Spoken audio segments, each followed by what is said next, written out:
భారత్లోని అన్ని ఛానల్స్ ను ఆంధ్రదేశంలో ప్రసారం చేస్తున్న ఏకైక నెట్వర్క్ సిటీ కేబుల్.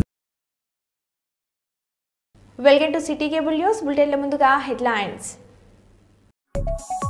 పాకిస్తాన్లోని ఉగ్రస్థావరాలపై భారత్ మేరకు దాడులు.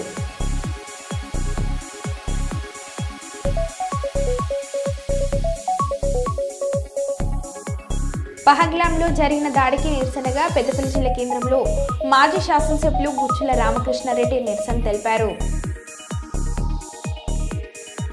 తిరుమలలో టీటీడీ ఈవో శ్యామలరావు తనిఖీలు. దేశానికి వ్యతిరేకంగా సోషల్ మీడియాలో ఎవరు పోస్టులు పెట్టవద్దు. AP deputy CM Pawan.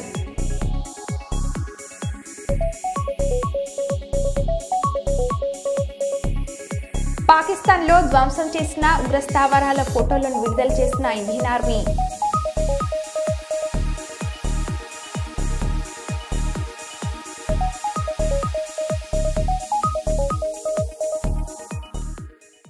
ఇక వివరాల్లోకి వెళ్తే, ఆంధ్రప్రదేశ్ మాజీ ముఖ్యమంత్రి దామోదరం సంజీవయ్య వర్ధంతి సందర్భంగా ఎల్బీ స్టేడియం ముందు దామోదరం సంజీవయ్య విగ్రహానికి నివాళులు అర్పించిన మంత్రి పొన్నం ప్రభాకర్, కాంగ్రెస్ పార్టీ సీనియర్ నేత VH, BC commissioner chairman Niranjan.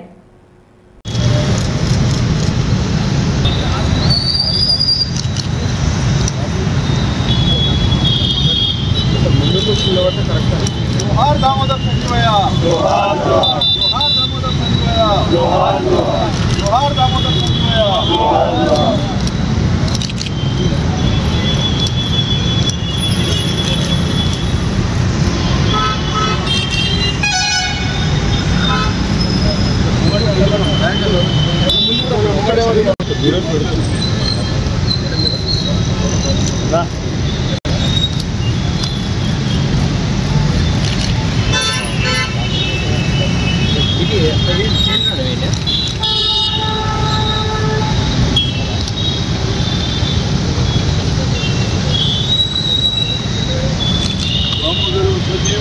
अमर है दामोदरम संजीवయ్య, अमर है दामोदरम संजीवయ్య.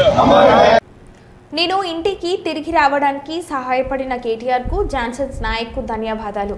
డబ్బులు లేవు, తిరిగి ఇంటికి వస్తానని అనుకోలేదు. 6 సంవత్సరాల క్రింద పనికి కోసం పోయా, అక్కడ మోసపోయి కరోనా వల్ల చిక్కుపడిపోయా అని రెడ్డి నాయక్ అన్నారు. 3 రోజులు అవుతుందా? 3 రోజులు అవుతుంది. నాకు శనివారం రోజు తెలిసింది. నాకు అంతే, శనివారం రోజు తెలిసే గిట్లా ఆర్మూర్లో గిట్లా యాక్సిడెంట్ అయింది గిట్లా అని చెప్పినారు అంతే. తర్వాత నేను వచ్చి ఫోన్ చేసిన, ఇంటికి ఫోన్ చేస్తే తర్వాత చెప్పిండు గిట్లా సంగతి, మరి జాన్సన్ నాయక్ సార్ గిట్లా చెప్తుండ్రు, కేటీఆర్ సార్ గిట్లా చెప్తున్నారు అంటే, సరే మరి డబ్బులు పంపిర్రి, 1,20,000 రూపాయలు పంపించారు. అంటే ఇప్పుడు మీ పరిస్థితి ఎలా ఉండే? ఇప్పుడు తెలిసినప్పుడు మీరు మీ పిల్లల్ని చూడాలనే ఆవేదన మీకు ఉంటుంది. ఆ టైంలో మీరు రావడానికి పరిస్థితులు ఎలా ఉండే? అక్కడ ఆర్డర్ లేకుండా, మంచిగా లేకుండే, డబ్బులు 1 రూపాయి లేకుండే అన్న, 1 రూపాయి లేకుండే డబ్బులు. ఈ సార్ వాళ్ళు సార్ దయ వల్ల కొంచెం అసలు వస్తా అనుకున్నారా ఇండియా? లేదు లేదు లేదు, ఇప్పుడు అవుట్ లేదు, ఏం లేదు ఇప్పుడు అసలు వస్తా అనుకోలేదు అసలు. ఎన్ని సంవత్సరాలు అవుతుంది అక్కడ? 6 సంవత్సరాలు అవుతుంది. 6 సంవత్సరాలు అవుతుంది. అప్పటి నుంచి ఇప్పటి వరకు ఎందుకు రాలేకపోయారు మీరు? లాక్డౌన్ లో 3 సంవత్సరం అప్పుడే గడిపోయింది. 3 సంవత్సరమే పని చేసింది అంతే. మళ్ళీ ఇది ఒకటి వచ్చింది. టెన్షన్ ఎల్ల మొత్తం టెన్షనే. కొంచెం సార్ వాళ్ళు హెల్ప్ చేయగానే కొంచెం ఇది అయిపోయింది. ఎవరు హెల్ప్ చేశారు? జాన్సన్ సార్, కేటీఆర్ సార్ వాళ్ళు హెల్ప్ చేస్తేనే కొద్దిగా వచ్చింది. అంటే తెలంగాణ ప్రభుత్వం నుంచి ఎలాంటి హెల్ప్ ఏమన్నా హెల్ప్ చేసిందా మీకు? ఏం లేదు ప్రభుత్వం ఏమీ హెల్ప్ చేయలేదు. ఇద్దరు వల్ల ఇక్కడికి రాగలిగారు. ఏం చెప్పాలనుకుంటారు ఈ సందర్భంగా కేటీఆర్ గారు? దండం ఇక నమస్కారం చెప్పాలంతే, ఏం లేదు ఇక. కేటీఆర్ సార్కు, జాన్సన్ నాయక్ కొంచెం నమస్కారం చెప్పాలంతే. ఆపరేషన్ సింధూర్లో భాగంగా పీఓకే మరియు పాకిస్తాన్లో తాము ధ్వంసం చేసిన ఉగ్రస్థావరాల ఫోటోలను విడుదల చేసిన Indian army. Gulpur camp Kotli, यह एलओसी से 30 किलोमीटर दूर था. लश्कर-ए तोयबा का बेस था जो रजौरी पुंछ में सक्रिय था. 20 अप्रैल 2023 को पुंछ में और 9 जून 2024 को तीर्थ यात्रियों के बस हमले में यहीं से आतंकी को ट्रेन किया गया था।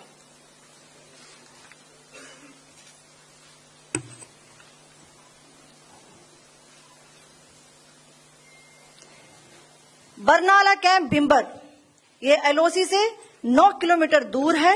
यहां पर हथियार हैंडलिंग, आईईडी व जंगल सर्वाइवल का प्रशिक्षण केंद्र था।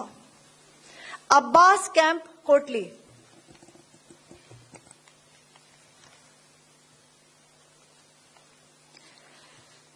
यह एलओसी से 13 किलोमीटर दूर है। लश्कर तौयबा का फिदाइन यहां तैयार होता था। इसकी कैपेसिटी 15 टेररिस्ट को ट्रेन करने की थी।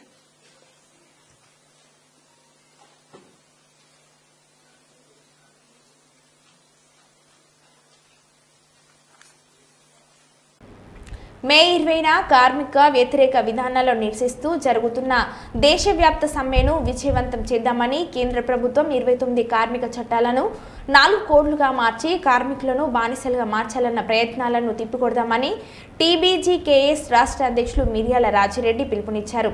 గోదార్ఖని ప్రెస్ క్లబ్లో బుధవారం ఏర్పాటు చేసిన మీడియా సమావేశంలో ఆయన మాట్లాడారు. ఈరోజు ప్రైవేటీకరణ జరగడంతో పాటుగా 100% ఫారిన్ డిస్ఇన్వెస్ట్మెంట్ చేయడంతో పాటుగా ప్రైవేట్ కంపెనీలకి రెడ్ కార్పెట్ వేస్తున్నటువంటి విధానం మనకు కనిపిస్తూ ఉన్నది. మల్టీనేషనల్ కంపెనీస్కి అంతా ఆహ్వానం పలుకుతూ ఉన్నది. ఈరోజు స్వదేశీ పేరుతో చెప్తున్నటువంటి బీజేపీ విదేశీ పెట్టుబడిదారులకు ఆహ్వానాలు పలుకుతున్నటువంటి విషయాన్ని మనం చూస్తూ ఉన్నాం.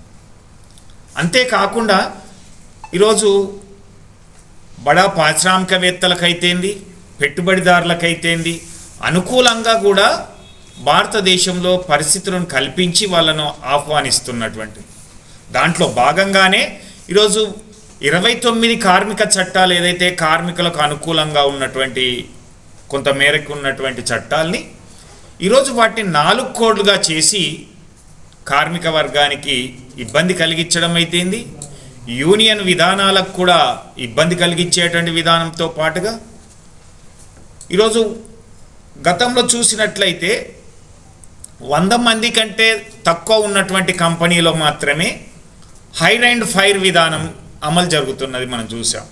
అంటే కార్మికుల్ని తొలగించడం కానీ కార్మికుల్ని అపాయింట్ చేసుకోవడం కానీ తక్కువ 100 మంది కంటే తక్కువ ఉన్నటువంటి కంపెనీల్లో చేసేటువంటి విధానాన్ని ఈరోజు 300 మంది ఉన్నా సరే ఆ కంపెనీ యజమానికి ఎప్పుడైనా కార్మికుల్ని తొలగించుకునేటువంటి అవకాశాన్ని కల్పిస్తున్నటువంటి చట్టాలు అయితేంది, యూనియన్ నాయకులకు కూడా పనిచేసేటువంటి కార్మికుడే పనిచేసేటువంటి వర్కరే ఆ యూనియన్లో నాయకత్వం వహించాలి అనేటువంటిది అయితేంది, యూనియన్ ఫామ్ చేయాలన్నా యూనియన్కి సంబంధించిన కార్యక్రమాలు జరిపేటువంటి విధానాలపైన కూడా అనేక నిబంధనలు విధిస్తున్నటువంటి 4 కోడ్లని రద్దు చేయాలి అనేటువంటి ప్రధానమైనటువంటి డిమాండ్తో ఈరోజు దేశవ్యాప్త సమ్మె జరుగుతున్నది.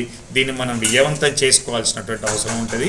లేదంటే కార్మికునికి భద్రత అనేటువంటిది, ఉద్యోగ భద్రత అనేటువంటిది లేకుండా పోతుంది అనేటువంటిది. ఎందుకంటే గతంలో చూసాం అందరికీ పెన్షన్ విధానం ఉన్నటువంటిది ఈరోజు పెన్షన్ విధానమే లేదు దేశంలో కానీ రాష్ట్రంలో కానీ. ఎవరికి కూడా 2004 తర్వాత అపాయింట్ అయినటువంటి ఉద్యోగస్తులకు కార్మికులకు ఎవరికి కూడా పెన్షన్ విధానం లేదు. ఈరోజు మన సింగరేణిలో కానీ ఎన్టీపీసీలో కార్మికులకు జీతాలు కూడా మినిమంగా 26,000 ఇవ్వాలి అనేటువంటి దాన్ని కూడా ఇవ్వకపోవడం వలన కూడా అదొక డిమాండ్గా కూడా చేర్చడం జరిగింది. దీంతో పాటుగా ఈరోజు సింగరేణికి సంబంధించినటువంటి విషయాలు చూసినట్లయితే ఈరోజు 250 గజాల స్థలం ఇంటి నిర్మాణం కోసం ఇస్తూనే 30 లక్షల రూపాయల వరకు వడ్డీ లేని రుణాన్ని లేదా వడ్డీని తిరిగి చెల్లించేటువంటి విధానాన్ని కొనసాగించాలి అనేటువంటి మరొక డిమాండ్ని కూడా చేర్చడం జరిగింది. దీంతో పాటుగా ఈరోజు ప్రభుత్వం అంటే జెన్కో కానీ ట్రాన్స్కో లాంటి వాళ్ళు లేదా మనం పవర్ ద్వారా కానీ కోల్ ద్వారా ఇచ్చేటువంటి 40,000 కోట్ల రూపాయల డ్యూస్ను ఇవ్వాల్సిందిగా కూడా డిమాండ్ చేయడం జరిగింది. వెంటనే చెల్లించాలి. ఎందుకంటే గతంలో కేసీఆర్ గారి ప్రభుత్వం ఉన్నప్పుడు 25-26,000 కోట్ల రూపాయలు ఉన్నటువంటి దాన్ని ఆ రోజు గగ్గోలు పెట్టినటువంటి వాళ్ళు ఈరోజు మరి ఇదే ప్రభుత్వం కాంగ్రెస్ ప్రభుత్వం అధికారంలోకి వచ్చిన తర్వాత మరి 15 నెలలనే 15,000 కోట్ల రూపాయలు బకాయిలు పడినాయి అంటే దీన్ని బట్టి అర్థమవుతుంది ఎంతవరకు. ఆ రోజు 10 సంవత్సరాల కాలంలో ఉన్నటువంటి డ్యూస్ అప్పటికే 5,000 కోట్లు తెలంగాణ ప్రభుత్వం వచ్చేటి వరకు ఉన్నటువంటి డ్యూస్ను కలుపుకొని 26,000 కోట్లు ఉంటే ఈరోజు 40,000 కోట్లు వచ్చినాయి అంటే దాదాపుగా నెలకొక కోటి రూపాయల అదనంగా మనకు చెల్లించాల్సినట్టు 1,000 కోట్ల రూపాయల అదనంగా ఈరోజు బకాయిలు పడుతున్నాయి. కాబట్టి ఈ బకాయిల్ని వెంటనే చెల్లించాలి అనేటువంటిది మరొక డిమాండ్ తోటి తెలంగాణ బొగ్గని కార్మిక సంఘం సమ్మె నోటీస్ ఇవ్వడం జరిగింది. దీంతో పాటుగా ఏదో అంటారు కదా, కొండె నాలుకకు మంది ఎత్తే ఉన్నె నాలుక పోయింది అన్నట్టుగా గతంలో విజిలెన్స్ కేసులు అనేటివి ఎవరైనా కాంప్లైంట్ వచ్చినట్లయితే కానీ లేదా ఏమన్నా లీగల్గా ప్రాబ్లం ఉన్నట్లయితే కానీ విజిలెన్స్ కేసులు రెఫర్ చేయబడేది. కానీ ఈ మధ్య ఇచ్చినటువంటి సర్క్యులరు 35 నుంచి 40 ఏళ్ళకు పెంచుతున్నాం అనేటువంటి. ముగిసిన భద్రతా వ్యవహారాల కేబినెట్ కమిటీ భేటీ ప్రధాని మోడీ నివాసంలో జరిగిన సమావేశం. సుమారు గంట పాటు కొనసాగిన సిసిఎస్ సమావేశం. ఆపరేషన్ సింధూర్పై ప్రధానికి వివరించిన అమిత్ షా, రాజ్నాథ్ సింగ్. ఆపరేషన్ సింధూర్ అనంతర పరిణామాలపై చర్చ.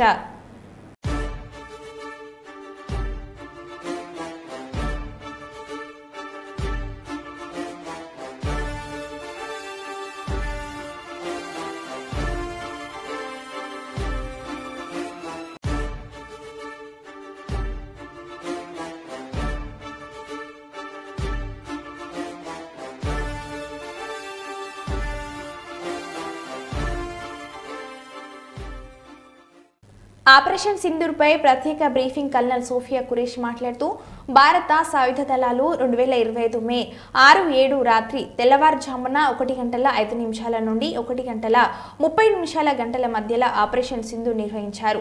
పాకిస్తాన్ ఆక్రమిత కాశ్మీర్లో 9 ఉగ్రవాద శిబిరాలను ధ్వంసం చేశాయని అన్నారు. सुप्रभात देवियों और सज्जनों, मैं कर्नल सोफिया कुरैशी और मेरे साथ विंग कमांडर व्योमिका सिंह आज आपको 6 से 7 मई 2025 की रात 1:05 से 1:30 बजे के बीच भारतीय सशस्त्र बलों द्वारा अंजाम दिए गए ऑपरेशन सिंदूर के बारे में जानकारी देंगे। ऑपरेशन सिंदूर 22 अप्रैल को पहलगाम में हुए विभत्स आतंकवादी हमले के शिकार मासूम नागरिकों व उनके परिवारों को न्याय देने के लिए लॉन्च किया गया था। इस कार्रवाई में 9 टेररिस्ट कैंप्स को टारगेट किया गया और पूरी तरह से इसे बर्बाद किया गया। पाकिस्तान में पिछले 3 दशकों से टेरर इंफ्रास्ट्रक्चर का निर्माण हो रहा है। इसमें recruitment, indoctrination centres, training areas व लॉन्च पैड शामिल थे जो पाकिस्तान और पाक अधिकृत जम्मू कश्मीर POJK दोनों में फैले हैं। Operation Sindoor was launched by Indian Armed Forces to deliver justice to the victims of Pahalgam terror attack and their families. 9 terrorist camps were targeted and successfully destroyed. Over the last 3 decades, Pakistan has systematically built terror infrastructure. It is a complex web of recruitment and indoctrination centers, training areas for initial and refresher courses, and launch pads for handlers. These camps are located both in Pakistan as well as Pakistan occupied Jammu and Kashmir areas. Some of the well-known training camps are located, as you can see on the screen. They are distributed from Savai Nala in the north, counting to approximately 21, ending at Bhagalpur to the south. इन लक्ष्यों का चयन विश्वसनीय intelligence सूचनाओं के आधार पर हुआ ताकि आतंक गतिविधियों की रीढ़ तोड़ी जा सके और यह खास ध्यान दिया गया कि निर्दोष नागरिकों और सिविलियन इंस्टॉलेशन को नुकसान न पहुंचे। The selection of these targets for Operation Sindoor was based on credible intelligence inputs and role of these facilities in perpetrating the terror activities.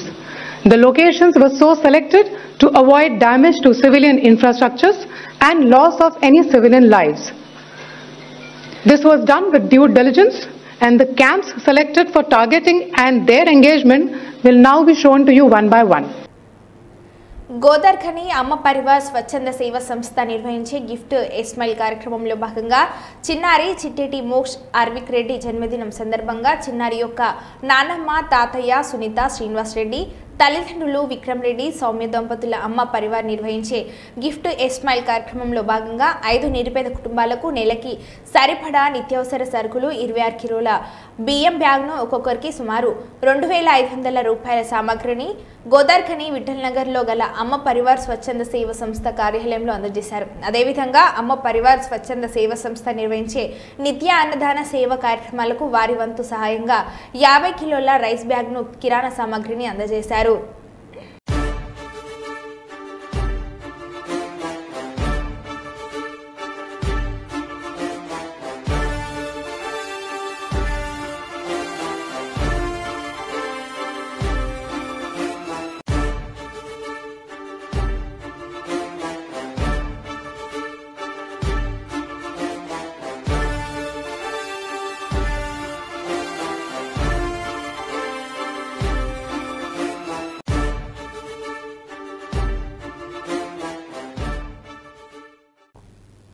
Bharat చేపట్టిన ఆపరేషన్ సింధూర్పై స్పందించిన ట్రంప్ ఉద్రిక్తతలు ఇరు దేశాలు తగ్గించుకోవాలి. ఇరు దేశాల మధ్య పరిస్థితులు చాలా దారుణంగా ఉన్నాయి. భారత్ పాక్లు దశాబ్దాలుగా గొడవలు పడుతున్నారు. 2 శక్తివంతమైన దేశాలు రోడ్లపైకి వచ్చి ఘర్షణ పడాలని ఎవరు కోరుకోరు. ప్రపంచానికి శాంతి కావాలి, ఘర్షణలు వద్దు అని ట్రంప్ అన్నారు. Any questions for Steve?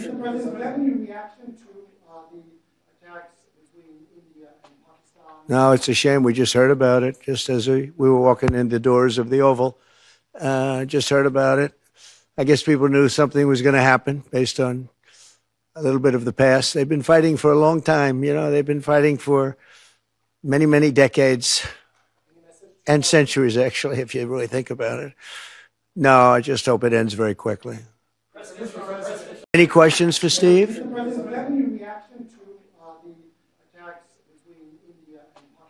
No, it's a shame. We just heard about it just as we were walking in the doors of the Oval. Just heard about it. I guess people knew something was going to happen based on a little bit of the past. They've been fighting for a long time. You know, they've been fighting for many, many decades and centuries, actually, if you really think about it. No, I just hope it ends very quickly. Elgaid మండలంలోని శివపల్లి నుండి Narsayyapalli SC colony వరకు BT road నిర్మాణం కోసం 2,40,00,000 రూపాయలతో స్థానిక నాయకులతో కలిసి శంకుస్థాపన చేసిన పెద్దపల్లి ఎమ్మెల్యే విజయ రమణారావు. ఎమ్మెల్యే మాట్లాడుతూ గ్రామీణ ప్రాంతాలలో రోడ్లు నిర్మించడం ద్వారా గ్రామాల అభివృద్ధి చెందుతాయని, గ్రామీణ ప్రాంతాల్లోని రోడ్లు చెడిపోకుండా కాపాడుకునే బాధ్యత అందరిపై ఉందని అన్నారు. ట్రాక్టర్ల ద్వారా కేజీ వీల్స్ ను రోడ్లపై నడపవద్దని, ఇందుకోసం ప్రత్యామ్నాయ ఏర్పాట్లు చేసుకోవాలని రైతులకు విజ్ఞప్తి చేశారు.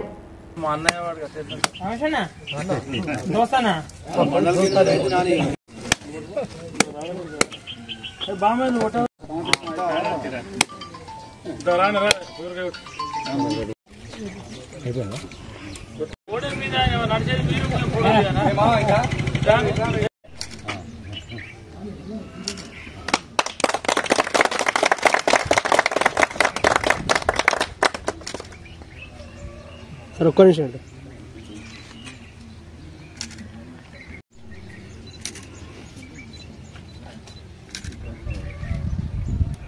ఈ నుంచి 3 వారాల దాకా డీటెయిల్స్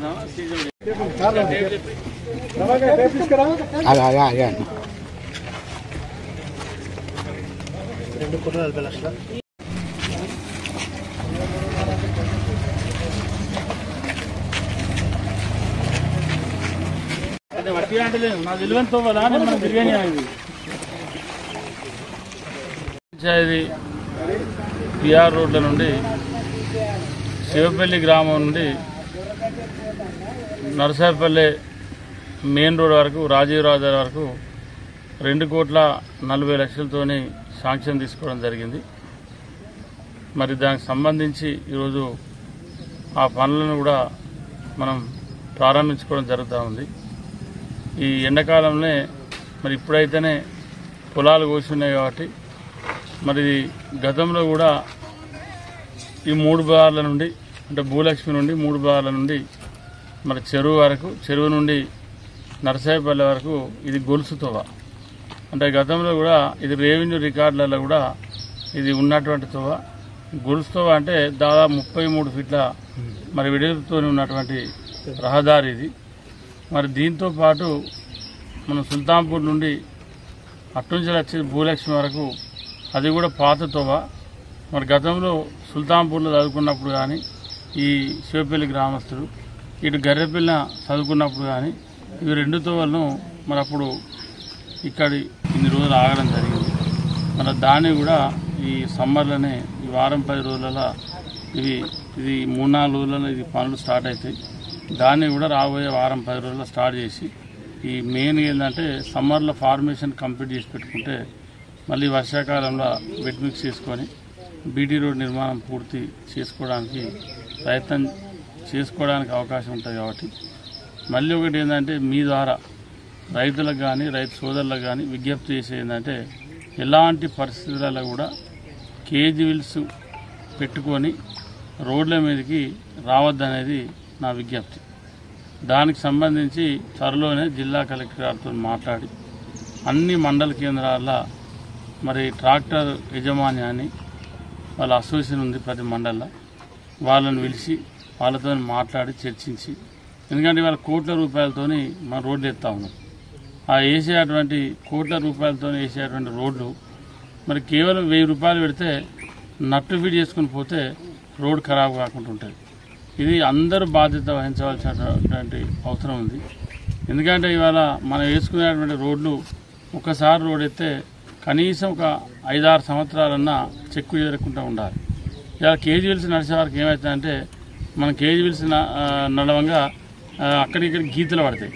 ఆ గీతలలో వర్షం పడి ఆ నీళ్లు నిలవగానే అది మెల్లమెల్లగా బీటీ డాంబర్ లేసులు స్టార్ట్ అవుతాయి. కాబట్టి ఇవన్నీ ప్రాబ్లమ్స్ ఉన్నాయి. కాబట్టి దీనికి రైతు సోదరులందరూ నియోజకవర్గంలో ఉన్నటువంటి రైతు సోదరులందరూ కూడా సహకరించాలని చెప్పి మరి సిటీ కేబుల్ ద్వారా, మైత్రి టీవీ ద్వారా, అదేవిధంగా ఇతరత్ర ఛానల్ ద్వారా, press, print media, electronic media ద్వారా మా పెద్దపల్లి నియోజకవర్గ రైతులకు విజ్ఞప్తి చేస్తా ఉన్నాం. జమ్మూ కాశ్మీర్లోని పూంచ్ జిల్లాలో ఘోర రోడ్డు ప్రమాదం జరిగింది. ఓ ప్రైవేట్ బస్సు మంగళవారం గన్మందర్ నుండి వెళ్తుండగా అదుపు తప్పి లోయలోకి దూసుకెళ్లింది. ఈ సంఘటనలో 2 ప్రయాణికులు అక్కడికక్కడే మృతి చెందగా దాదాపు 44 మంది తీవ్రంగా గాయపడ్డారు. సమాచారం అందుకున్న పోలీసులు సంఘటన స్థలానికి చేరుకొని మృతదేహాలను స్వాధీనం చేసుకుని క్షతగాత్రులను ఆసుపత్రికి తరలించారు. అనంతరం కేసు నమోదు చేసి దర్యాప్తు చేస్తున్నారు.